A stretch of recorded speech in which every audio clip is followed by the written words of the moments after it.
Ma'asyiral muslimin yang dimuliakan Allah Subhanahu wa taala. Di dalam surah An-Nisa ayat ke-17, Allah Subhanahu wa taala berfirman, "Innamat taubatu 'ala Allah lilladzina ya'maluna as-su' bijahalatin thumma yatubuna min qarib faulaika yatubullahu 'alaihim wa kana Allahu 'aliman hakima."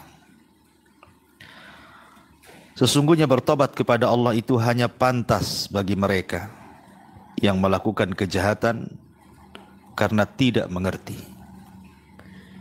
Kemudian dia segera bertobat. Tobat mereka itulah yang diterima Allah Subhanahu wa taala, dan Allah Maha mengetahui lagi Maha bijaksana. Ma'asyiral muslimin yang dimuliakan Allah Subhanahu wa taala. Ada 8 poin yang menunjukkan kalau seandainya tobat kita betul-betul diterima oleh Allah Subhanahu wa taala. Secara singkat, yang pertama, setelah kita bertobat kepada Allah Subhanahu wa taala, maka rasa cinta kita kepada Allah Subhanahu wa taala semakin besar. Ini yang pertama. Kemudian yang kedua, membenci maksiat dan menghilangkan ketergantungan kepada maksiat setelah kita bertobat. Artinya kalau kita sudah bertobat kepada Allah Azza wa Jalla, maka semata-mata kita melihat maksiat yang pernah kita lakukan, kita benci. Kita tidak suka, bahkan kita mengingkari. Ini yang kedua. Yang ketiga, kondisi dia semakin hari jauh lebih baik lagi. Mungkin cara bicaranya yang dulu kotor sekarang menjadi santun. Cara berperilaku yang dulu kasar sehingga lembut. Atau menampakkan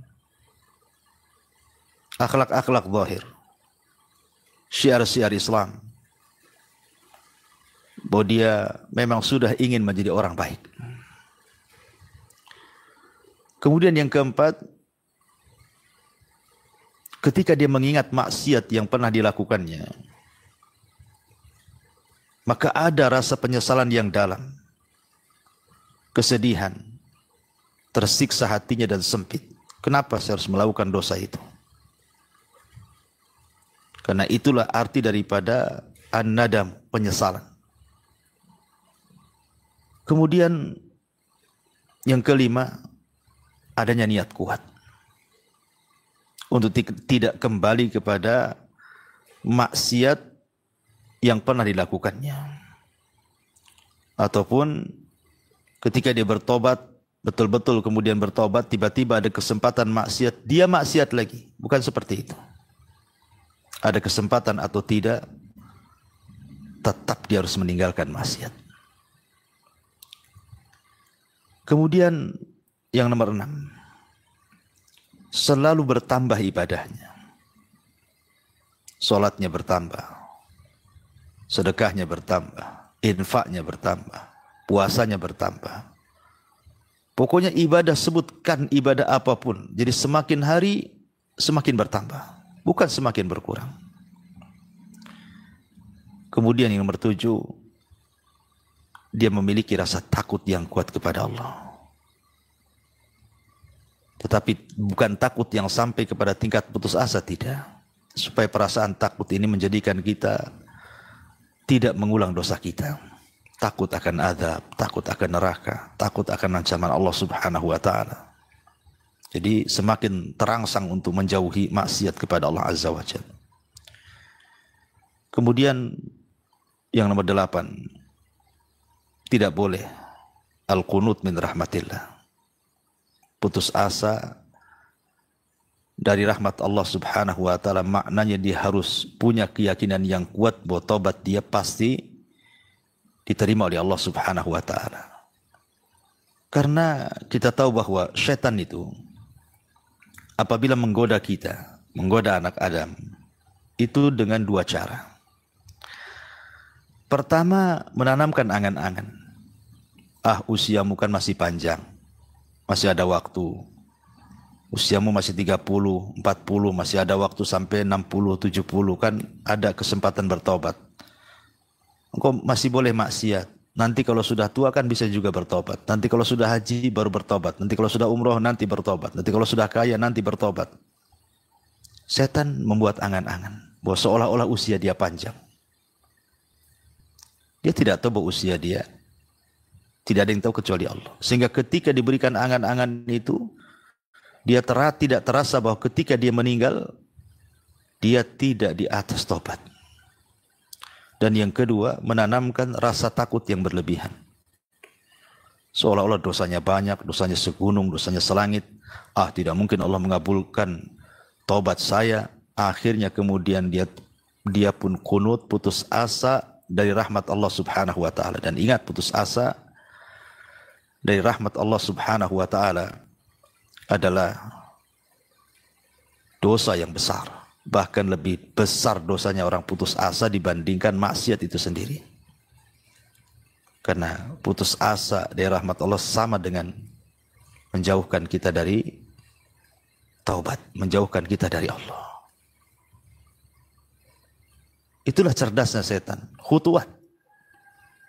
Dia kalau menggoda itu selangkah demi selangkah. Makanya kenapa Allah subhanahu wa ta'ala dengan tegas, wala tattabi'u syaitan, gimana ayatnya, ya ayyuhalladzina amanu la tattabi'u khutuwatis syaitan, inna syaitana lakum aduwwum mubin. Wahai orang-orang yang beriman, janganlah kalian mengikuti langkah demi langkah dari syaitan, karena syaitan itu musuh kalian yang sangat nyata.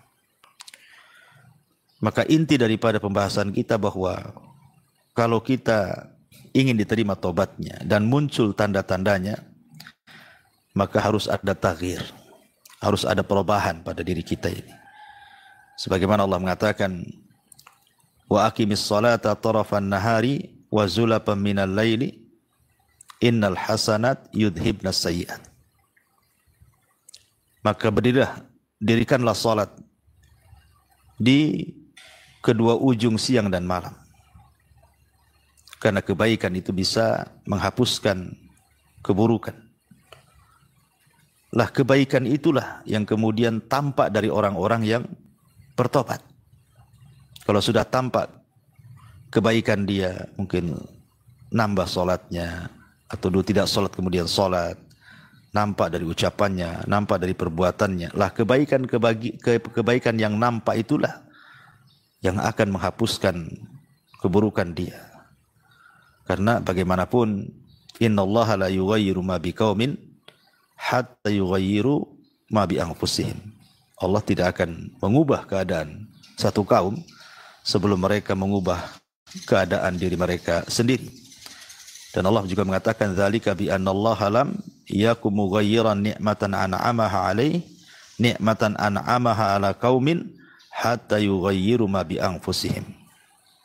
Itulah bahwa Allah tidak pernah merubah nikmat yang Allah karuniakan kepada sebuah kaum sampai mereka yang merubah diri-diri mereka sendiri. Artinya tobat itu harus ada perubahan nyata, perubahan tampak dari yang baik ke yang buruk, dari yang buruk ke yang baik, dari maksiat ke yang taat.